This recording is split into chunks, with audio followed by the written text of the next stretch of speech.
Hey Auto Worlders, and welcome to the Auto World Workshop. And today we're finally finishing our Millennium Falcon inspired cockpit. So let's just get into it because this video is a bit long and it took me a while to get to it because I ran out of some materials and I started working on a film and a lot of things happened. But I wanted to bring this to you, so I didn't cut it in half. So it's a pretty long video. So I hope you enjoy it, and let's just get into my Millennium Falcon inspired cockpit build. I cut some small strips of PVC, painted them, marked them, and drilled some holes for some LEDs. I installed more switches, some round, some rectangular, and I cut out some holes for these and a big rectangular rocker switch.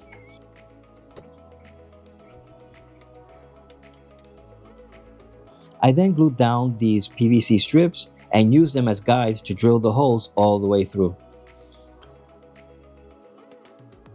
I wasn't completely happy how it looked, so I'll have to fix this or change it later on. So if you notice, the LED didn't stick out of the PVC panel because this is a 1/2 inch wood panel, and then you have like 1/8 here, so it's a little bit short. So what I'm gonna do is with a bigger bit like this, just gonna open up the back portion of it so the LED can stick out a little bit towards the front. It's not looking too pretty, but it's gonna work.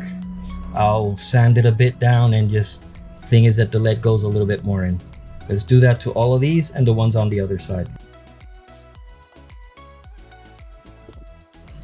Now that I stuck all of them in, put some hot glue so it doesn't come out. And these I'm gonna cover with a little bit of black tape and just secure them here somewhere.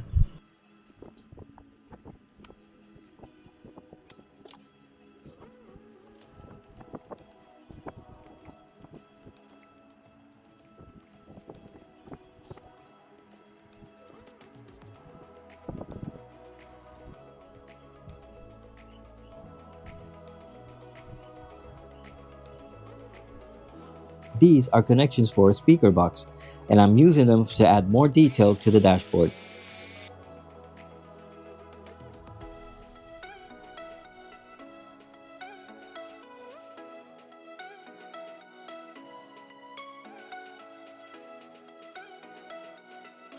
I wanted more rectangular switches, so I drilled some more holes and installed them.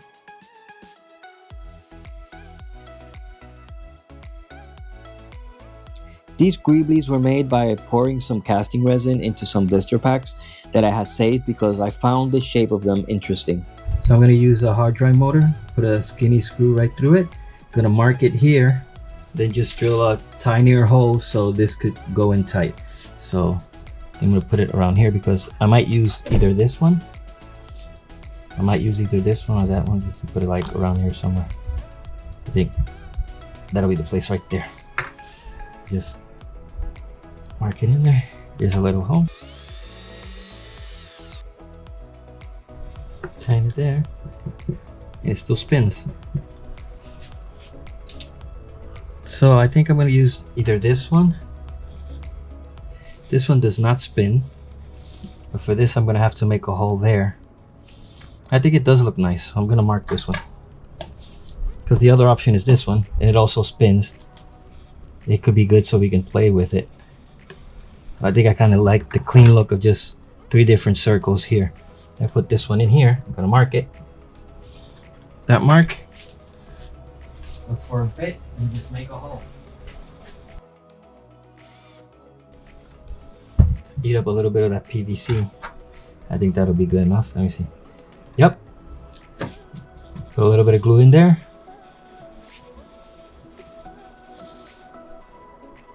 There we go. I decided to just drill more holes for more LEDs, and also I'm going to use these colored Christmas lights and alternate them to make it look more interesting. So I pulled out some random LEDs from the strip. Some were really glued on. And I'm going to use these assorted colored LED string lights that have 8 functions, so that way I can pick and alternate the movement of the flashes. I had to take off the plastic balloon looking covers to expose the LEDs.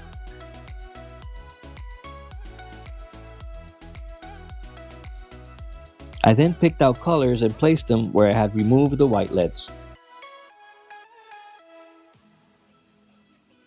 These acrylic square holders were designed by Dave from Whitey's Wicked Workshop. I 3D printed some, used them to mark the holes for the LEDs, drilled and installed them, and used a grease pencil to mark them and used it also as a spacer. And even though I marked them, measured, and did all I could, it came out crooked.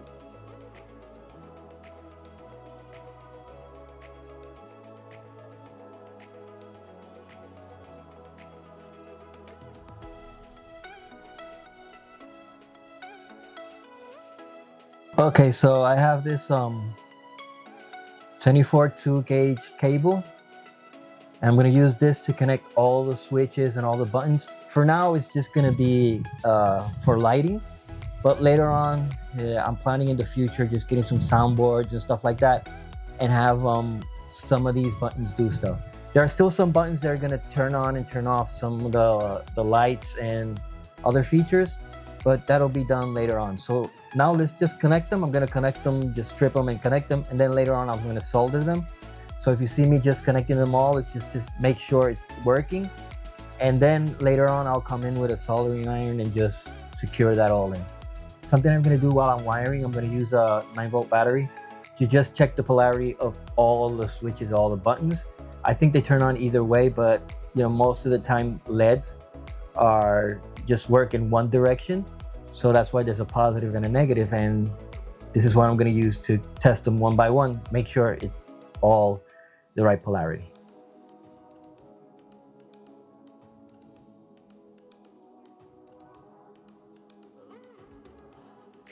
Yeah, so I think this cable that I bought is too thin. It's 24. I don't know if I had 18, but I think it was too thick.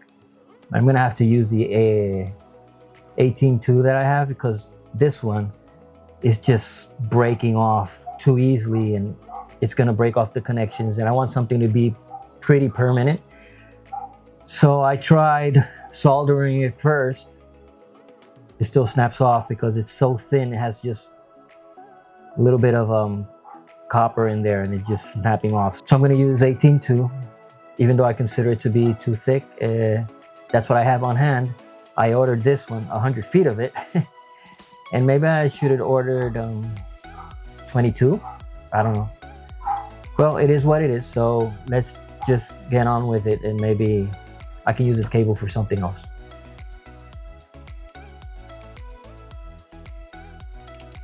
So I don't know if you guys know this, but this is a little trick that I use when I gotta hang stuff that has like these type of holes. Just use some masking tape, put it on top. I just mark the top of the holes. You can make a hole. Either way, you can mark them or just make a hole. And this is going to be the template. This is the top. I can even mark the top if we need to. It's going to be the template so we can put in the screws to hold this in. So now, I don't know, can't really see it that clear, but put it inside where we want it. And all we have to do is put screws in those marks. There are 4 screws, 2 on the top, 2 on the bottom. All we have to do is like rip the tape off and put in the multi-plug. Let me see if I can film this while I'm trying to put it in. It's a little uncomfortable. I don't know how precise I got it, but kind of square it up, right?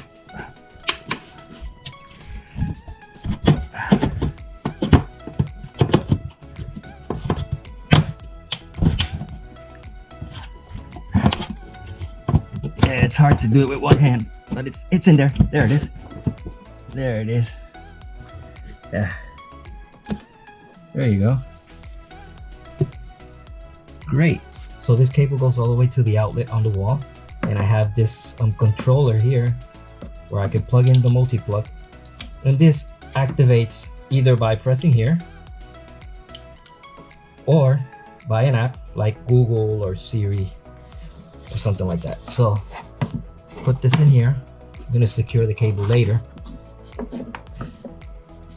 And now I can plug in everything at the top, and have it work off the multi-plug. So here you have it. I use Velcro ties to secure everything. It's all plugged in. And now for some pinstriping. I think this kind of completes the look or the Star Wars feel. On these 3D printed switch panels, I used some sprayed clear and brushed it over the pinstriping to help it seal and stick it down. The pinstriping on the lever panels didn't stick at all, so I took them off and decided to try painting them on. So I marked them and with paint marker made the lines. Came out pretty good. I did the same in other parts where the surface was the drawer liner. I wanted to put some access to USB sockets so that way I can charge my phone or other devices. So I bought a double USB socket from Temu and installed it here on this panel. I used tape so the paint wouldn't be damaged and also so I can see the marks better. I also used the tape to get a better shape for the hole, covering the back portion of the USB sockets.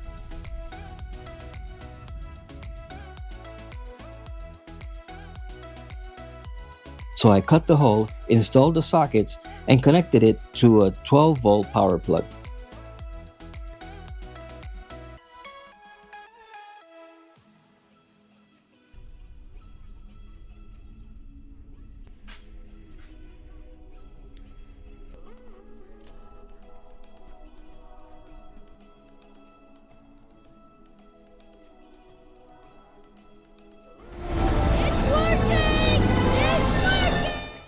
And more pinstriping was done to complete this panel.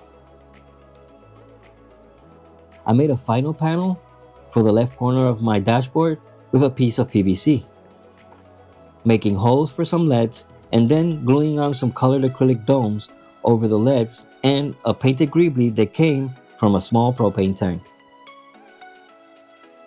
After all this is done, let's give it some character with some weathering. I use water-soluble oil paints, makeup brushes, and some window cleaner, and well, just went to town, applying and wiping, diffusing, and overall getting dirty.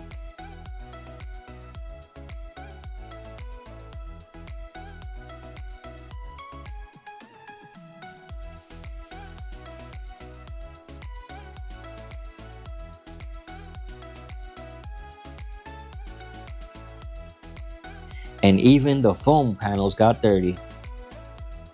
And after that, let's see how it all turned out.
Wow, this was a journey, but I'm pretty happy with the result. I hope you guys enjoyed this journey with me.